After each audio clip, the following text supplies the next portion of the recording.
दोस्तों, आज मैं आपको जिस सच्ची घटना की कहानी सुनाने जा रहा हूँ, ये रोंगटे खड़े कर देने वाली कहानी आपको बेचैन कर सकती है। और इस वीडियो में मैं आपको कुछ ऐसी तस्वीरें दिखाऊंगा जो शायद आपको सोचने पर मजबूर कर देगी। और दोस्तों, ये वही कहानी है जिसमें दरिंदगी की सारी हदें पार की गई है। इस सच्ची घटना के बारे में सोचकर ही बड़ा अजीब सा लगता है कि क्या दुनिया में ऐसा कुछ भी हो सकता है। तो आप इस कहानी को पूरा जरूर देखिएगा और आखिर तक मेरे साथ बने रहिएगा। नमस्कार तो होती है फ्रांस के पोइटियर्स शहर से।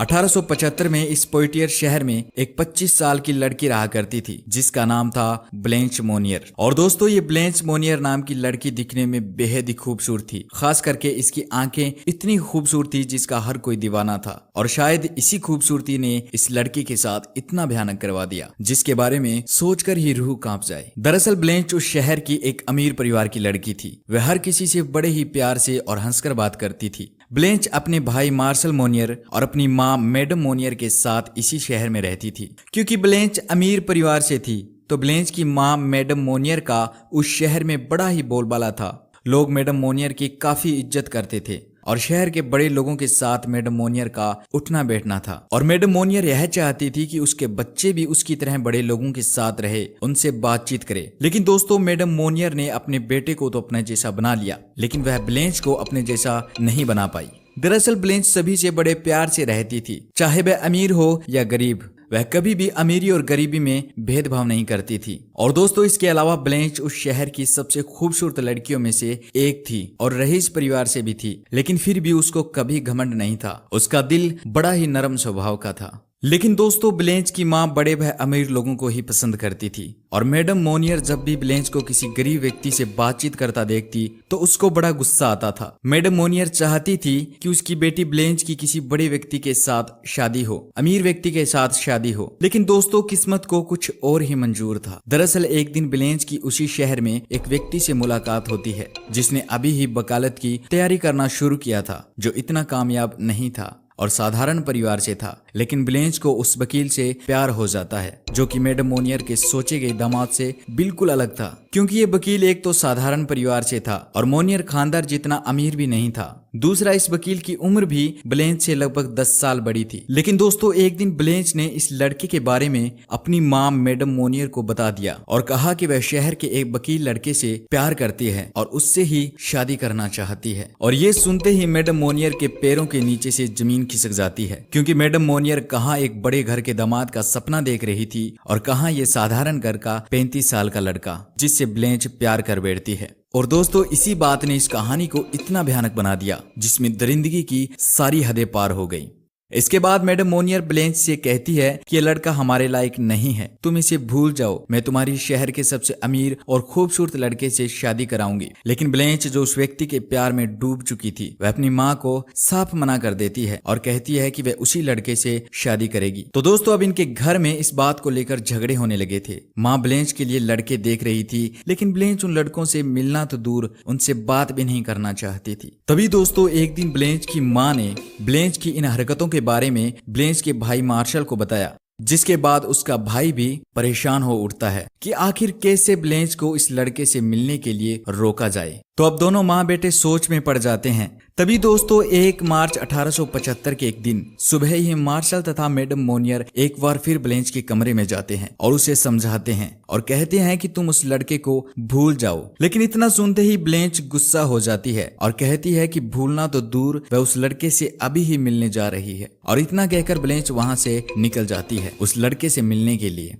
लेकिन दोस्तों, ये बात सुनते ही दोनों माँ बेटों को समझ आ जाता है कि ब्लेंच ऐसे मानने वाली नहीं है। तभी दोस्तों, ब्लेंच की माँ के दिमाग में वो बात आती है जिसके बारे में सोचकर ही सिरहन पैदा हो जाए। दरअसल ब्लेंच मोनियर की माँ मैडम मोनियर सोचती है कि अगर ब्लेंच को घर से बाहर ही न निकलने दिया जाए तो वह मिलेगी किससे। और इसके बाद उसी रात ब्लेंच की माँ और भाई दोनों ब्लेंच का इंतजार करते हैं, जो उनसे कह के गई थी कि वह उस वकील लड़के से मिलने जा रही है। अब दोस्तों, रात हो चुकी थी और माँ बेटा दोनों ब्लेंच का इंतजार कर रहे थे। तभी ब्लेंच आ जाती है और वह जैसे ही अपने कमरे में जाने के लिए सीढ़ियां चढ़ती है तो सामने से उसकी माँ मैडम मोनियर और भाई मार्शल मोनियर उसे रोक लेते हैं और उसे वहीं पर एक बार बार फिर से कहते हैं कि उस लड़के को भूल जाओ। अब ब्लेंच को गुस्सा आ जाता है और वो इन दोनों को साफ साफ मना कर देती है। लेकिन दोस्तों ब्लेंच को नहीं पता था कि उसके साथ आगे इतना भयानक मंजर होने वाला था। अब इसके बाद ब्लेंच की माँ मैडम मोनियर ब्लेंच को एक बार घर के कबाड़ खाने में उसके साथ चलने को कहती है, लेकिन दोस्तों ब्लेंच मना कर देती है।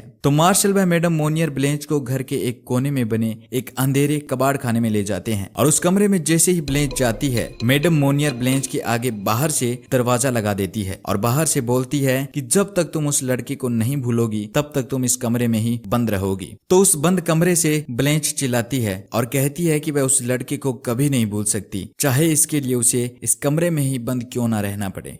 और दोस्तों अब शुरू होती है ब्लेंच मोनियर के साथ वो दरिंदगी जिसने इतिहास में दरिंदगी का एक नया अध्याय लिखा, जिसकी सच्चाई ने पूरे फ्रांस को दहला दिया था। और अब अगले दिन ब्लेंच की माँ मैडम मोनियर और मार्शल मोनियर उस कमरे में जाते हैं जिसमें ब्लेंच को बंद किया गया था। उस कमरे में चारों तरफ अंधेरा था और चारों ओर कबाड़ ही कबाड़ पड़ा था और उस कमरे में अजीब सी बदबू भी आ रही थी। इसके बाद ब्लेंच के लिए उस कमरे में एक बेड लगा दिया जाता है और दरवाजे के नीचे बस इतनी सी जगह रखी जाती है जिससे हवा क्रॉस हो जाए और ब्लेंच को खाना दे दिया जाए। और दोस्तों अब फ्रांस की सबसे खूबसूरत लड़कियों में से एक ब्लेंच मोनियर को एक बदबूदार कमरे में बंद कर दिया जाता है और जो दूसरों की मदद किया करती थी आज वो खुद मदद के लिए तड़प रही है। और अब नौकरों के द्वारा ब्लेंच को उस कमरे में खाना पहुंचा दिया जाता था और हर रोज उस कमरे के बाहर खड़ी ब्लेंच की माँ ब्लेंच से कहती है कि अगर वह अब भी उस लड़के को छोड़ दे तो उसे कमरे से बाहर निकाल दिया जाएगा। लेकिन एक बार फिर ब्लेंच मना कर देती है। अब दोस्तों ब्लेंच का इस कमरे में बंद हुए काफी दिन बीत जाते हैं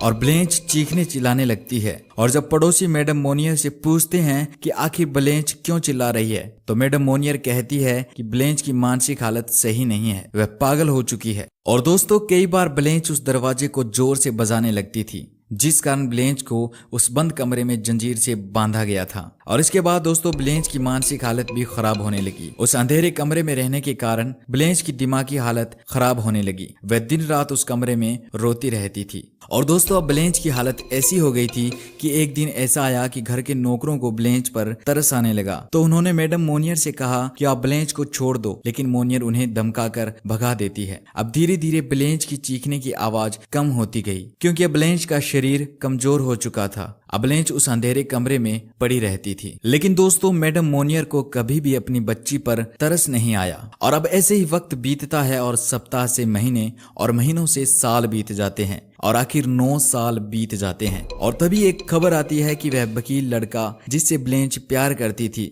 वह किसी बीमारी के कारण मर जाता है। लेकिन मैडम मोनियर इसके बारे में ब्लेंच को कुछ नहीं बताती है। वह तो बस अब भी ब्लेंच के कमरे के बाहर खड़ी ब्लेंच से पूछती है कि वह उसकी माँ के पसंद के लड़के से शादी करेगी या नहीं। लेकिन हर बार ब्लेंच का जवाब ना में होता था और इसी गुस्से में मैडम मोनियर ने ब्लेंच को बाहर नहीं निकाला। और अब समय बीतता है और दोस्तों आपके ये सुनकर रोंगटे खड़े हो जाएंगे कि इस प्यारी बच्ची ब्लेंच मोनियर को अब इस काल कोठरी में कैद किए गए पूरे 26 साल 2 महीने बीत चुके थे। इस लड़की को 25 की उम्र में यानी कि 1875 को इस कमरे में डाला गया था और आज 1901 का समय आ गया, लेकिन अभी भी ये कमरे में ही बंद थी, जिसने अपनी जिंदगी के इतने साल तड़प तड़प के इस कमरे में ही बिताए। तभी दोस्तों कुछ ऐसा होता है जो अगर ना होता तो शायद आज तक हमें इस कहानी के बारे में कुछ भी पता नहीं चलता। तो दोस्तों 23 मई 1901 को इस शहर के अटॉर्नी जनरल के पास एक गुमनाम खत आता है जिसमें खत लिखने वाले का नाम नहीं था, लेकिन उस खत में लिखा था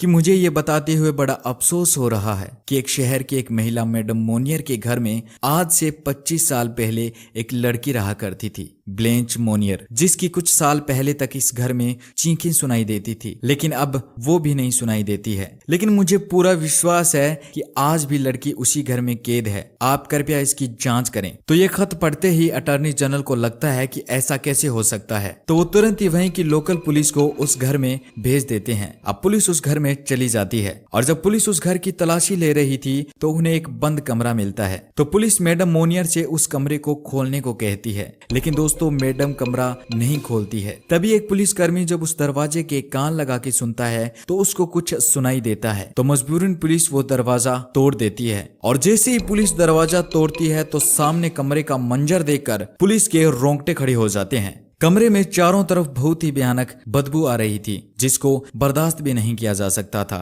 और जैसे ही पुलिस ने बेड की तरफ देखा तो बेड पर एक लड़की लेटी हुई थी जिसके शरीर पर एक भी कपड़ा नहीं था और ऐसा लग रहा था जैसे बेड पर किसी इंसान का कंकाल पड़ा हो और इसके आसपास मल की गंदगी पड़ी थी और सब्जी और मीट के टुकड़े पड़े थे जिन पर कीड़े और कॉकरोच रेंग रहे थे जिसको देखा भी नहीं जा सकता था। और दोस्तों पुलिस वालों के सामने वही ब्लेंस थी जिसको 25 साल की उम्र में बंद किया गया था, लेकिन आज इसकी उम्र 51 साल की हो गई थी जिसने अपनी जवानी इसी कमरे में खत्म कर दी। तभी दोस्तों उन पुलिस वालों में से एक 50 साल का पुलिसकर्मी इसे पहचानता था जो किसी समय में इस लड़की को पसंद करता था और वह पुलिसकर्मी उस लड़की को देखकर सोचता है कि वही लड़की है जिसकी खूबसूरती के चर्चे इस शहर में फैले हुए थे। और इसके बाद ब्लेंच को एक कंबल में लिपेटकर उस कीड़ों से भरे बेड से कमरे से बाहर निकाला जाता है और 25 साल में पहली बार ब्लेंच सूरज की रोशनी देखती है जिसे देखा भी नहीं जा सकता था। अब इसके बाद मैडम मोनियर और मार्शल मोनियर को गिरफ्तार कर लिया जाता है और ब्लेंच को हॉस्पिटल में भर्ती कराया जाता है जिसे पता भी नहीं चल रहा था कि वो कौन सी दुनिया में है। और दोस्तों इसके बाद ये खबर पूरे शहर में फैल जाती है जिसके बाद लोग मैडम मोनियर और उसके बेटे के खिलाफ धरना प्रदर्शन करते हैं जिनके डर के सदमे के कारण मैडम मोनियर की कुछ ही दिनों में मौत हो जाती है और अमीर घराने के कारण कुछ ही महीनों में उसका बेटा मार्शल भी छूट जाता है। लेकिन दोस्तों 13 साल के लंबे इलाज के बाद 13 अक्टूबर 1913 को 64 साल की उम्र में ब्लेंच मोनियर भी इस दुनिया को अलविदा कह देती है जिसकी मौत का कारण बनी थी इसकी माँ जिसने इसे एक अंधेरेदार बदबूदार कमरे में 26 साल 2 महीने तक बंद रखा था। तो दोस्तों ये थी एक क्रूर माँ की दरिंदगी की कहानी जिसने अपनी ही प्यारी बेटी को ऐसे तड़पा के मारा कि जिसके बारे में